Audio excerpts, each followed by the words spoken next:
In the roaring age of the Cold War, when nations raced not only for nuclear supremacy but also for air dominance, one aircraft stood out like a silver dart piercing through the sky, the F-102 Delta Dagger.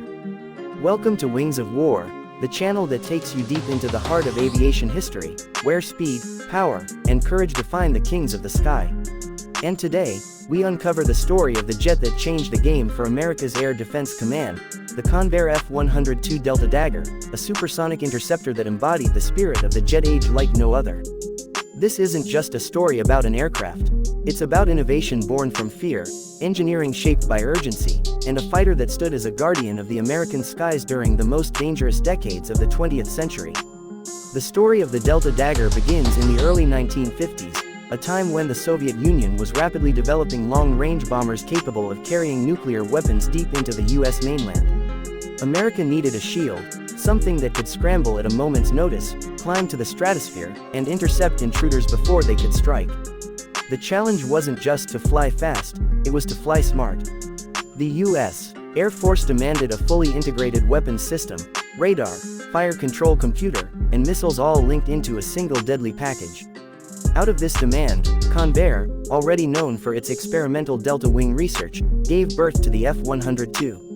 At first glance, the Delta Dagger looked like something out of a science fiction dream, a sleek, silver arrow with a sharply tapered delta wing and a single engine screaming for altitude. But its early days were anything but glorious. The first prototype couldn't even break the sound barrier. Engineers were baffled, pilots frustrated, and critics ready to bury the program. Then came a breakthrough that would change jet design forever: the introduction of area ruling, a revolutionary aerodynamic principle discovered by Richard Whitcomb of NACA. By reshaping the fuselage into a subtle, wasp waist, drag was drastically reduced, and the F-102 finally tore through the sound barrier, reaching Mach 1.25. That success not only saved the project but paved the way for the entire generation of supersonic aircraft that followed. When the F-102 entered service in 1956, it became the first operational supersonic interceptor of the United States Air Force.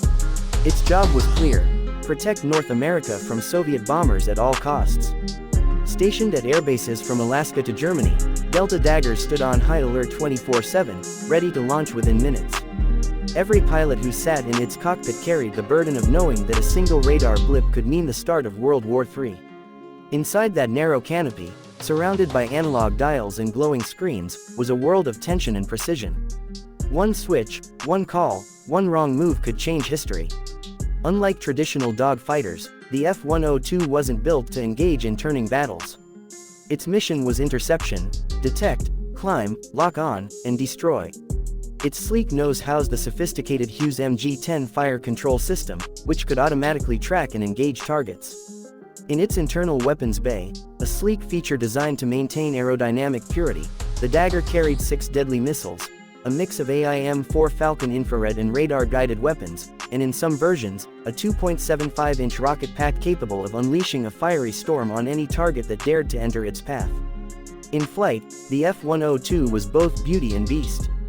It could reach speeds of over 810 miles per hour, soar up to 53,000 feet, and climb faster than most fighters of its era. But what truly defined it was its presence. That delta wing gave it a distinctive silhouette against the blue sky, a shape that soon became the trademark of Convair's future jets, including the legendary F-106 Delta Dart. To watch a Dagger take off was to witness controlled fury, the roar of the afterburner shaking the ground, heat waves shimmering, and the aircraft vanishing into the clouds within seconds. Pilots who flew the F-102 described it as both exhilarating and unforgiving. It demanded respect, precision, and nerves of steel. The aircraft's delta wing design offered high-speed stability but came with trade-offs. At lower speeds, it could feel sluggish, and landings had to be handled with surgical precision. Many young aviators earned their wings in the Dagger before moving on to newer jets, but they never forgot the way it felt, like strapping yourself to a missile with wings. During the height of the Cold War, the F-102 formed the backbone of the Air Defense Command. Hundreds were deployed across the continental US, Alaska, and overseas bases in Europe and Asia. It even served during the Vietnam War, though not in its original interceptor role. In Southeast Asia, the Dagger flew escort missions, provided top cover for bombers, and occasionally engaged in ground attack operations. It wasn't designed for dogfighting in the jungles, but its speed and radar made it a valuable guardian in the skies above. As technology evolved, so did the threats. The F-102, though groundbreaking in its time, was soon overshadowed by its sleeker, faster, and deadlier successor, the F-106 Delta Dart. Yet, the Dagger's legacy lived on. It was the stepping stone that taught engineers how to perfect the Delta Wing, how to integrate avionics with missiles, and how to turn theory into flight. The F-102 wasn't just a fighter, it was a teacher, a prototype for the modern interceptor era. But let's not forget its presence, that shining metallic body glistening under hangar lights, its needle-like nose pointed toward the horizon, and its iconic insignia representing the power and pride of America's 1950s air dominance. The F-102 wasn't glamorous like the F-4 Phantom or as famous as the F-86 Sabre, but among those who knew its story, it was pure respect, a silent guardian, always ready, always alert. Perhaps the most haunting beauty of the F-102 lies in its dual identity.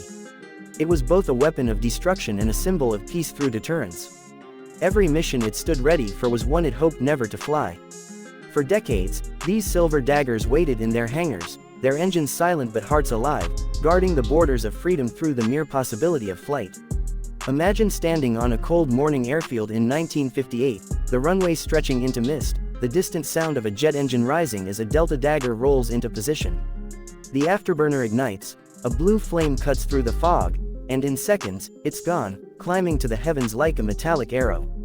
That moment captures everything the F-102 was: purpose, power, and promise.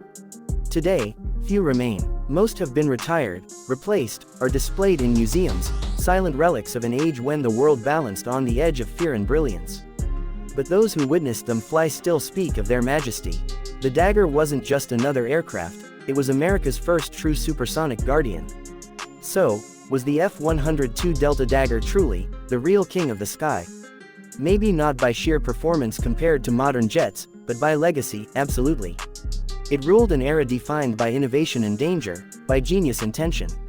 It stood between peace and chaos, between the ordinary and the extraordinary. At Wings of War, we don't just celebrate machines, we celebrate what they stood for. The courage of pilots who trusted their lives to cutting-edge technology, the brilliance of engineers who turned metal into motion, and the silent power of jets like the F-102 that kept watch when the world was on edge. These aircraft didn't just fly. They defined history, one sonic boom at a time. So the next time you see a museum piece marked Convair F-102 Delta Dagger, remember, this was more than an interceptor. It was a shield forged in fear, flown with courage, and remembered with pride. This was the silver guardian of the Cold War skies.